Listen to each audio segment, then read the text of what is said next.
Hello, everyone. Welcome to Instant Insights Live.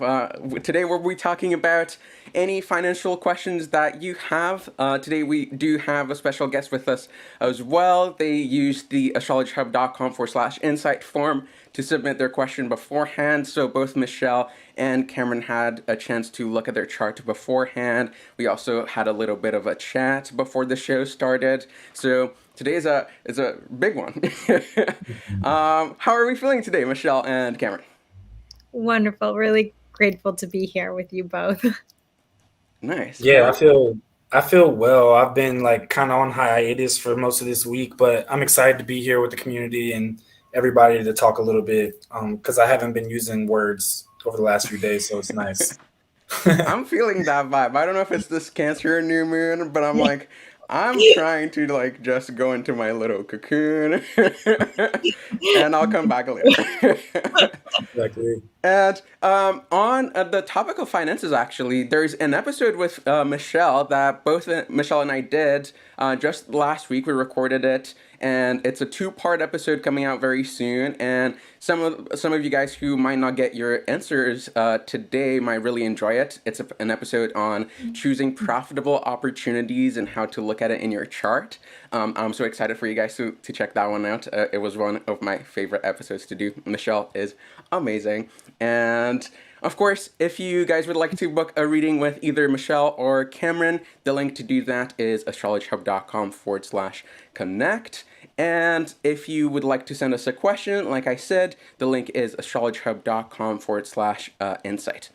All right, so with all of that out of the way, I see you guys are sending in your questions. And for those of you who are new, if you're going to send in a question, make sure that you're also adding your date of birth, the time that you were born, and the location, and also the question. Sometimes people send in just the birth information without a question, and then we don't know what to do with that. So just please make sure you're sending in both of them. All right, so I would like to get started with the question that came in from Stargazer. Courtney, do you want to play that one?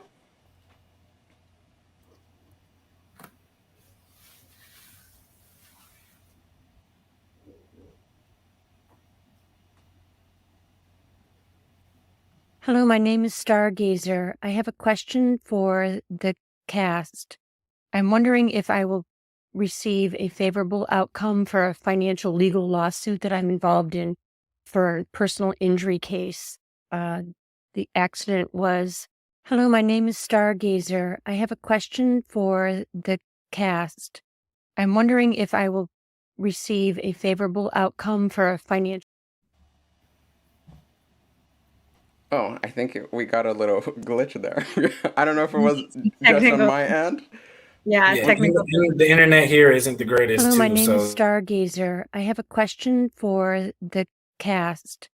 I'm wondering if I will receive a favorable outcome for a financial legal lawsuit that I'm involved in for a personal injury case.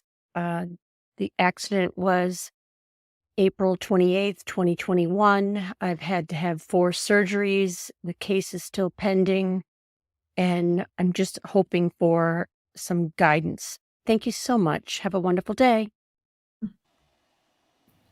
All right. So who would like to get us started? Cameron? okay, cool. All right.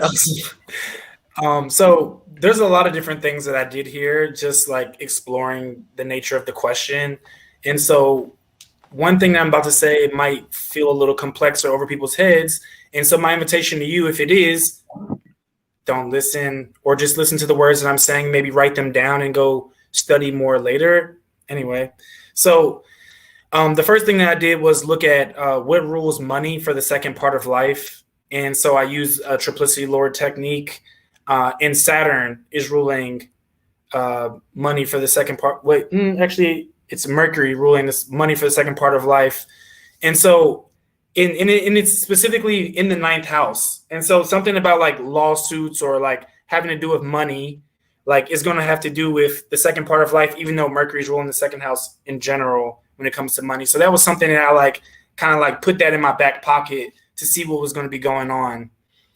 I also looked at what was going on the past few years before that to look where Mercury was doing. And Mercury in the solar return chart for 2020 was in the 8th house of surgery in its fall, conjunct the South Node. And then when I went to the chart for 2021, Mercury was in Sagittarius again, in the 8th house, in its, detriment, not fall, in its detriment. So money again, going to surgery. And then I came to the last solar return, and the Mercury's in the 9th house of lawsuits and stuff like that. And also the ascendant for this year is in the 9th house. And Venus is conjunct the ascendant. So these are just a few of the things that I did. Also, there was like 2 other things that I did. And right now in this present moment, I'm feeling like not going into all of that because now I feel like I'm talking a bunch of jargon.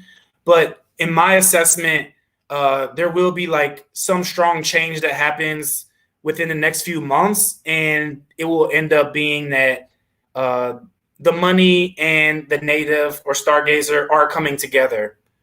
So that was very technical, but that's all what I have to share right now. There was a lot of other stuff, but that's what I'll share for now. Nice. Is there anything that you'd like to add, Michelle? Yes, absolutely. I love looking at charts in order to give us a perspective of what was happening at the present moment. And so when I took a look at your charts, Stargazer, along with the chart of the accident itself, the accident happened at a time when Saturn was exactly conjunct your Chiron, square to your ascendant, and also square to Uranus, which was transiting your south node. And that, of course, is a strong signature of accidents. Uranus can correspond to that. But then I thought, oh, well, what Saturn, this is long-term rehabilitation, Chiron to a wound, injury that's caused, and you're looking for a resolution of personal injury. And we would look for that resources coming into the 8th house, which is, also in your chart, Jupiter ruled house. And when I think about things that take a long time to resolve themselves, for me, it's important to consider what might be in the way. This was one of my curiosities in terms of what's slowing down or blocking both your healing experience and the resolution of the financial piece. But that made me want to look at the retrogrades, because retrogrades are usually intensified periods of soul evolution, or periods of time where the problems of our life, so here the problem might be the injury, the accident, the delay, are forced into situations of resolution. And that was your question, is my financial issue going to be resolved? And what's interesting to me is Venus is the ruler of your ascendant. She was present with Uranus in the 1st house at the time of your accident.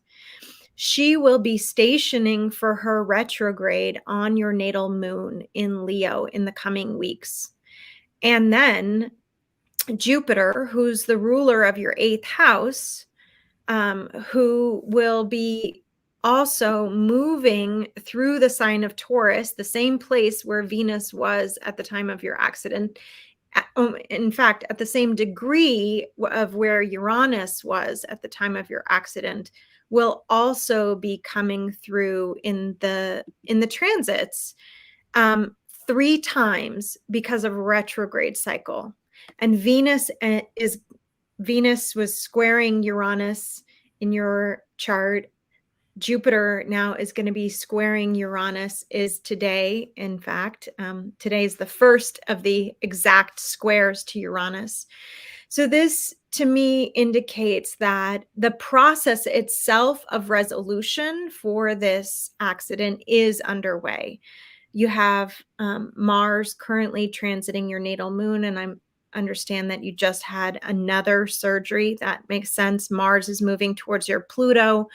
Obviously, these surgeries and the accident and the crisis itself is a deeper part of your own soul evolution.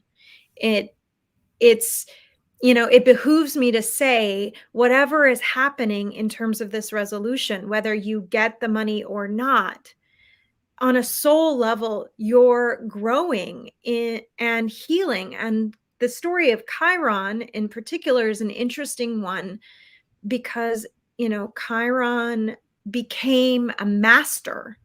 And here you had Saturn on your Chiron in the 10th house. And I wonder, how this has affected your career and I'm sure it has, because anyone who has, health challenges or limitations we have to prioritize our healing in order to be able to return to a sense of receiving resources. And I hope for your sake that this does resolve in you receiving the resources. One of the things that I notice is that Jupiter is going to go back and forth over your ascendant, squaring your Uranus three times, and Venus doing the same thing over your moon. To me, this indicates a deeper resolution that also leads you to feeling more wholeness in yourself and more self-love and more connection to the lessons that you've learned as a result of this accident. So I hope for your sake that you also receive the blessings of Jupiter and the resources to support you in whatever growth you're going through right now. Nice. Thank you so much, guys. Let's bring a Stargazer on so we can have a little chat. How did that resonate, Stargazer? It's hopeful. That's what I was looking for, was some hope. When I think it was in 2015, I had a triple lumbar fusion. At the time, I had been a massage therapist for 15 years, having left a corporate finance job to save my soul. And it was shattering to realize as a single mom that all of a sudden I had to figure something out. And luckily, my chart does have resourcefulness, and I always look at, I have enough of what I need.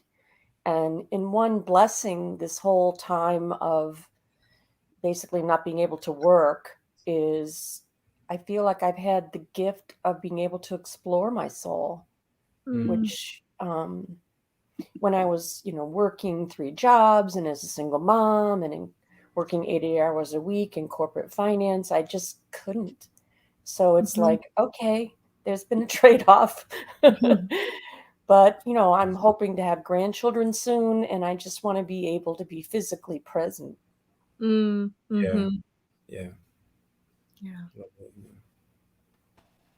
Nice. It looks hopeful to me for sure. Even the second house in your solar return chart for this year has Saturn in Aquarius, strong in the 11th house of hopes, dreams, and wishes. So it kind of like even feels like that like vibe that you're talking about, So yeah. And also Jupiter is in a nicer place, which had to do with like all the surgeries from before. And now it's like in the solar return chart, it's in Pisces, whereas before it was in the Saturn ruled signs, which was in the house of surgery as well. So without doubt, things are turning for a more positive experience. I've always felt that resilience was my superpower. Yeah. And with the resolutions of things, especially with retrogrades, it's important to keep in mind that what might seem like it's a breakdown or it's not working or a missed thing is an actual course correction or a resolution or a fix. And so it's like, if the paperwork was delayed or the thing didn't go through or you get a response that you have to do something again, it's because there's some deeper thing that needs to be fixed in order for it to be resolved. And if you see this time especially as just like really your own soul's resolution towards greater self-reliance and stability, but also resources matching you and taking all the lessons that you've had and making them become growth and, you know, peace of mind and stability, then whatever the outcome is, it will naturally benefit you. Like I can see it just bringing more blessings into your life no matter what. So, yeah. Well, the lawyer keeps saying nothing's going to get resolved until the surgeries are over. Yeah.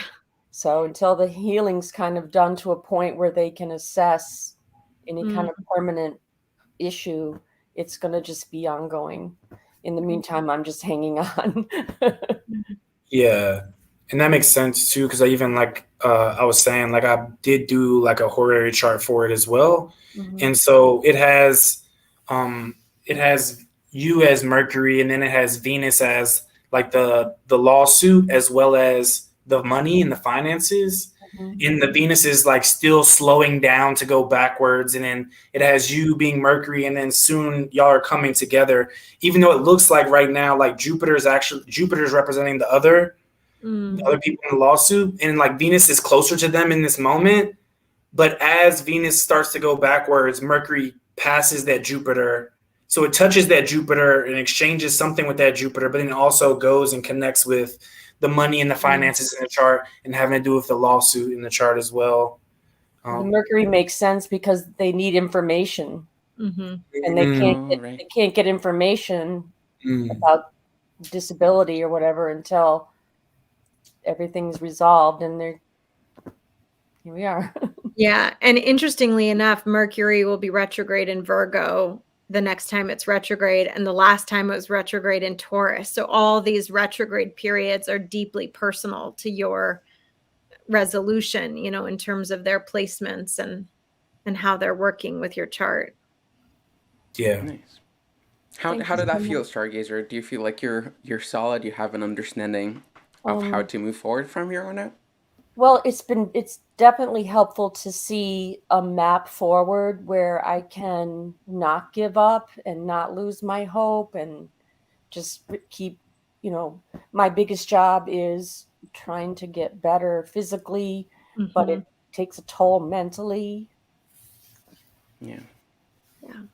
Well, yeah, and good if you do need like more assistance with that process, especially depending on like the physical therapist that you're working with, feel free to reach out and let me know too, because a lot of times there's like very simple things that we can be doing that can help us cultivate like recovery and restoration, that just a lot of like I guess we could say conventional licensed physicians, they don't even know about it because they weren't taught it, right? All they know is what they know. So feel free to reach out on Astrologer Connect and let me know, because like I've been getting like really, really good at it. I'm like taking 2 courses right now on how to take people like through these like processes of like just even us like people learning how to stand. That's what I've started working with, like all the way to people trying to like learn handstands. And so I'm trying to fill in that gap.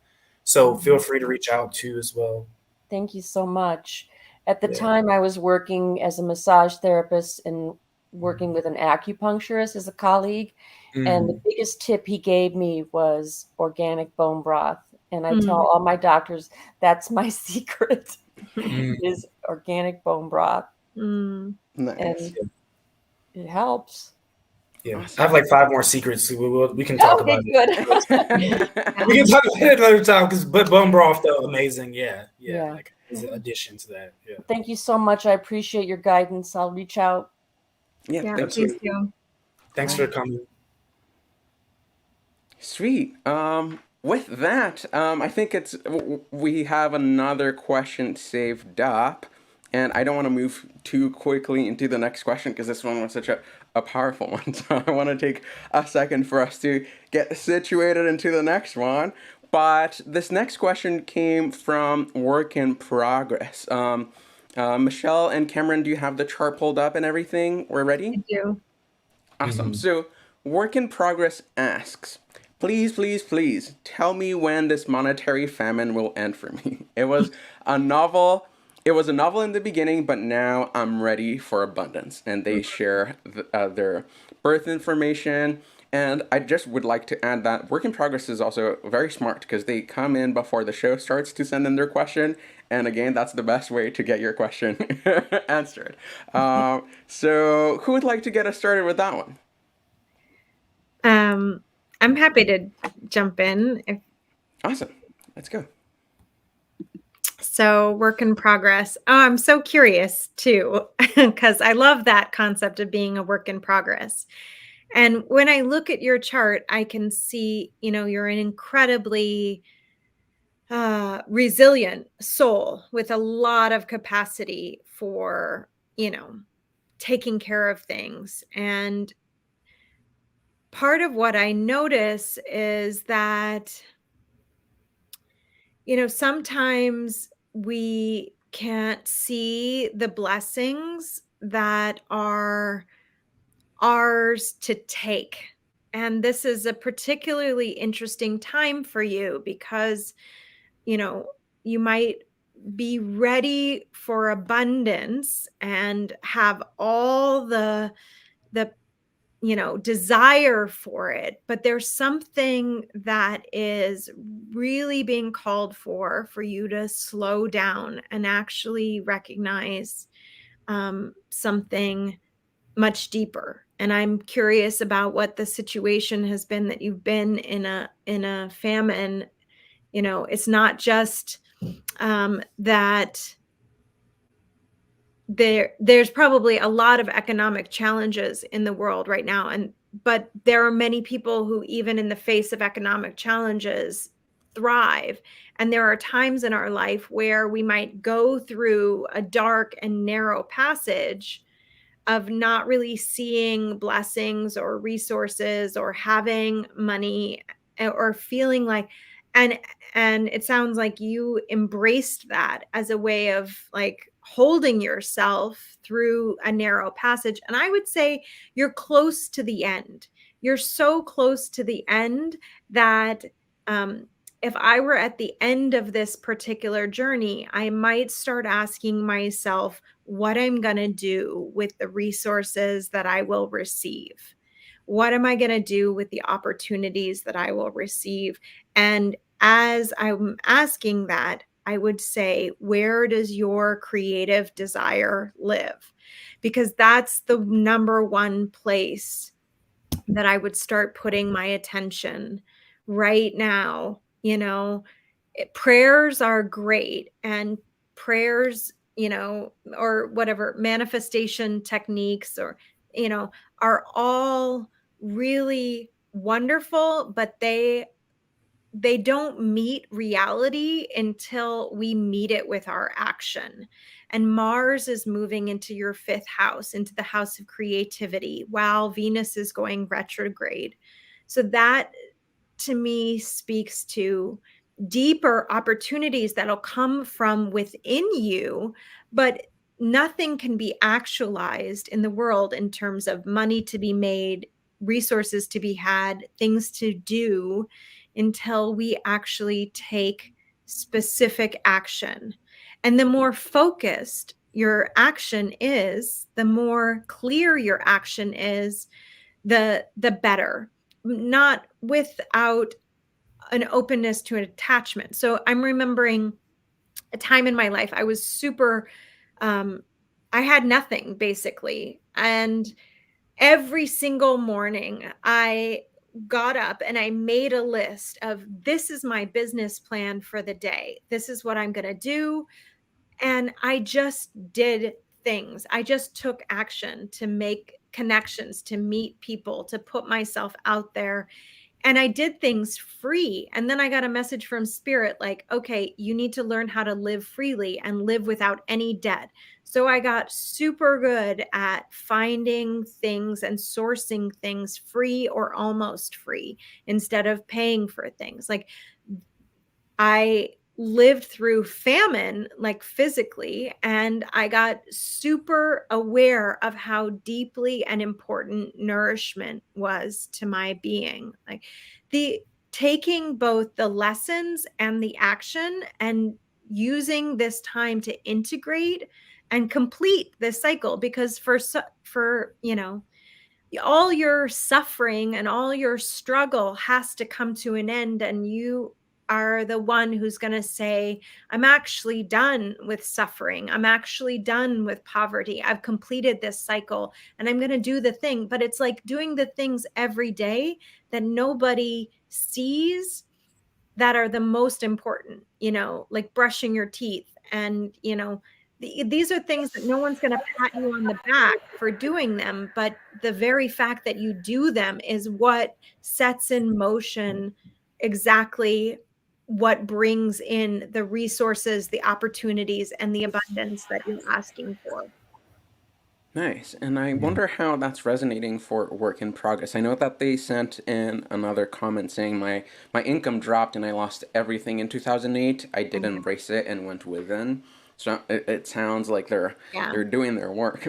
Right, I know. And it's been a long time since 2008. A lot of people lost everything in 2008. So one of the things to be clear about is that this chapter is ending in your life. And, if there's something that you can do in terms of some ritual, or we have a new moon coming up in Cancer just in a few days here. And what I would recommend is really going within and seeing where are the stories in my life about struggle, about suffering. Who are the family members who also struggled and suffered like this? Where does this actually show up in my family lineage that I can say, I am done with this? I cut ties with that past. I release that. I release the devastation. All Pluto opposite all of this, in Capricorn, the structures of our lives have been completely demolished since 2008. That is important and it is necessary. And the rebuilding is coming. It's happening from within. And you've already done that inner work, which is incredibly beautiful. But the last piece is recognizing the family lines that this came through, the struggle and the suffering that is become a part of the trauma in our tissues, the way that we're relating to our opportunities. There's two perspectives in financial advising, and then I'll wrap this thought up. One is that most people think that whatever has happened will continue to happen, and the opposite is generally true. So when that comes to the stock market, a lot of people, if the market's been going up, they continue to assume it'll be going up, and they're devastated when it fails. And the reverse is usually true. When things have been going down, when we're sort of like in diminishing economic places, that's generally where the reverse is going to begin. And so, if you've been at a financial bottom since 2008, you can be assured that the shift is coming, and it's a matter of really orienting yourself to that perspective from here on out. Awesome. And that's so true. It's like, even like the whole astrology wheel kind of shows that, like the ups and downs of life. Like it won't ever just stay the same forever. So thank you so much, Michelle, for sharing and new this moons, powerful insight. And this one is happening in like a very like abundant decan. It's like the Jupiter moon decan, and it deals with like manifesting abundance and having everything that you need. So maybe it's a good time to set those intentions, I would say I'm all for astrological magic. Oh yeah, that's my lifeline. Prayers and practice, though. That's what matters. For sure. All right, so we're almost coming to time, so we will only have time to take one more question.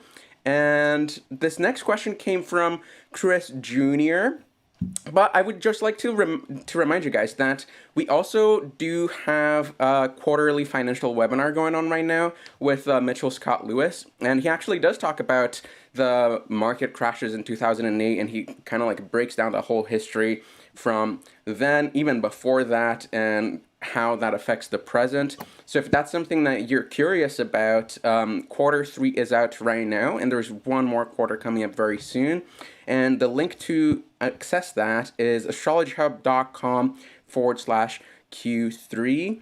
It's astrologyhub.com/Q, the letter Q, and the number 3. So go check it out, guys. All right, so this next question, like I was saying, came from Chris Jr. And they say, hello, I was wondering what would be the best career for me to make the most money in my life. And they also send us their birth information. Cameron, would you like to get us started with that one? Yeah, I can answer this in the way that I can answer it right now, because honestly, to me, I don't like taking the natal chart and then telling someone what they're going to do for their whole life, because there's so many ups and downs, left and rights, and things like that. And so the way I've been taught to like assess career is not one way linear. So what I can say is for this year is it looks really, really good in your solar return chart. That's what I can say. And so this year, since you have Venus, so Taurus is your midheaven is in Taurus in the 10th house. And during your solar return chart, you had Venus conjunct the midheaven, and you also had Venus in a trine, in a sextile in Pisces with that Venus. Specifically this year, Neptune is going over top of that Venus too. So maybe something having to do with like the creative arts, like photography, or just anything really creative, cinematography, things like that could be alive for you this year. And that could be something that you look towards in general. But that's all I can really say right now, because I like going over like people's lives and seeing where they're at right now and help them pick what is best for them moving forward from that perspective with more information, rather than looking at a chart and then projecting onto someone's reality, because I've seen these things manifest in so many different ways. That's the way I like to practice my astrology when it comes to career. So I hope that's helpful, but that's what I got. Yeah, of course. And Chris, if you would like to add some more context to your question, we can see your comments. So please leave a comment in the chat and we can put it up as well. But Michelle, do you have anything that you'd like to add to that question too? Sure, just really quickly. From the chart that I have for Chris, it's a Taurus midheaven, and his 8th house has a new moon in Aries. So I would imagine that if you were really looking to make the most money in your life, dealing with finances, real estate, investment properties, where you're essentially working with other people's resources and other people's money, would be an ideal, career path. And that could take, there's so many different ways that we can be working with, it doesn't have to be investment real estate. It could be, investment vehicles. It could be any kind of resource where you're working with other people and other people's resources, expand the capacity that you have to do what you do to make money. And so even if that's you're an entrepreneur, or you work for a finance company or a fintech company, you also have that 10th house, Gemini 10th house. So communication and really developing relationships where your instinct, which is to initiate relationship, and your way of being savvy with words and connection, and allows you to develop yourself. And if there's any sort of lack of confidence in yourself, this would be the year in particular to learn and as much as you can and develop the skills that you would want to have. One of the things I did when I was a financial advisor, in order to leave my career and make a leap to working with a lot more money and a lot more resources, I went out and I found the people who were doing what I wanted to be doing and the best at the industry that I wanted to be in. And I went up to the guy at a conference and I introduced myself and I said, hi, I'm Michelle and I love what you do. And, would you be my mentor? And he was like, nobody's ever done that. But the only way I could imagine you being my mentor or mentoring you is if, you worked for me. And I was like, great, let's talk about that. And that led me to a job interview with them, and then ultimately to joining the company as an apprentice and cutting my teeth. But the fact of having to cut my teeth and like learn everything from scratch really made me the best advisor in the company. And by the time I left that work, I had more clients than anyone else and managed more assets than I had ever done. I mean, like, I really used the, using the resources of other people's resources. So I hope that answers your question, Chris. Best of luck to you as you work really hard in this life to, achieve your dreams. You're muted, Joe. I realized that. I said, awesome. And Chris, please let us know in the comments if that was helpful at all, if that brought any new insights to you. We'd love to hear that. And for those of you who did not get your questions answered today. One more thing there. Yes. Yeah, go for it. Also, in 2025, like, you won't even have to worry about it. That's when things will start to get way more clearer. 2025, it's a good year. I wish I had that year when I was 25. 25 is like really attractive, like maybe a once in a lifetime type of year. I keep seeing clients where like 2025 just seems to be like this year where a lot of things open up. I don't know what's up with 2025, but it's looking kind of nice. I have a hard time looking beyond the present moment. That's good. That's good sometimes, though. To project too much into the future sometimes can be like a canned anxiety. All right, guys. So if you didn't get your questions answered, of course, you can book a reading with Michelle, and you can book a reading with Cameron as well. To book a reading with Michelle, it's astrologyhub.com/Michelle Connect, and Cameron is Cameron Connect. And you can also see all the astrologers that we have over at astrologyhub.com/connect. And if you would like to send us a question, you see the link walking across the screen right now. It's astrologyhub.com/insight. And that's, of course, the best way to get your question answered and to also gain a chance to be featured in the show and have a chat like a Stargazer had today with Michelle and Cameron. Next week, I believe we'll be talking with, we're talking with Jamie and Taylor, and we don't have a topic picked out for that week yet. So if you have a question that you're just dying to ask, please leave us a comment and let us know what kind of topic you'd like to see next on Instant Insights Live. But with that, and I also forgot to mention something. The Venus retrograde is coming up very soon, so Astrologer Connect will also be running 15% off promotion to help you guys get all your Venus retrograde questions answered. So if you are part of our newsletter, it's astrologyhub.com/insider. You will be the first to know when those deals come out. But with that, I think that is all for today. Cameron, Michelle, do you have any parting words that you'd like to leave everyone with? No. Stay blessed. we're in that Cancer new moon cocoon. Stay blessed. No words for nobody. Use the new moon to go. Oh my God, I love that. All right, guys, I'll see you next week, and thank you so much for joining us today. Bye. Thanks, everybody.